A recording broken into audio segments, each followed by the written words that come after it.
आज सांगताना उरभरून येतोय, कंठ दाटून येतोय। आपल्या महाराष्ट्र राज्याचे उपमुख्यमंत्री सन्माननीय अजितदादा पवार हे आपल्याला सोडून गेलेत। फार मोठं दुःख झालंय। दादांचं जे बोलणं, दादाच्या विनोदी शैलीतलं जे बोलणं कार्यकर्त्यांच्या चेहऱ्यावरती स्मित आणणारं होतं, पण आज दादा तुम्हा आम्हाला पोरकं करून गेले।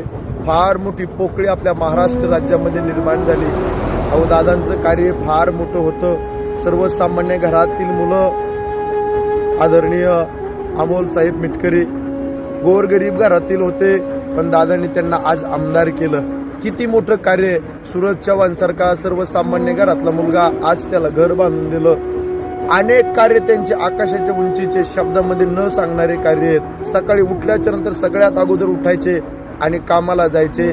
आज विमान अपघात झालाय आणि दादा निघून गेले, पण ते खाली पडलेल्या माळ रानातले जे ते कागद आहेत जे ते सांगून जातात, त्या माळ रानातली कागद, ते पुस्तकं, ते सगळ्या वह्या पाहिल्याच्या नंतर, ते रजिस्टर फाईल पाहिल्याच्या नंतर आजही दादांचं कार्य सांगून जाते।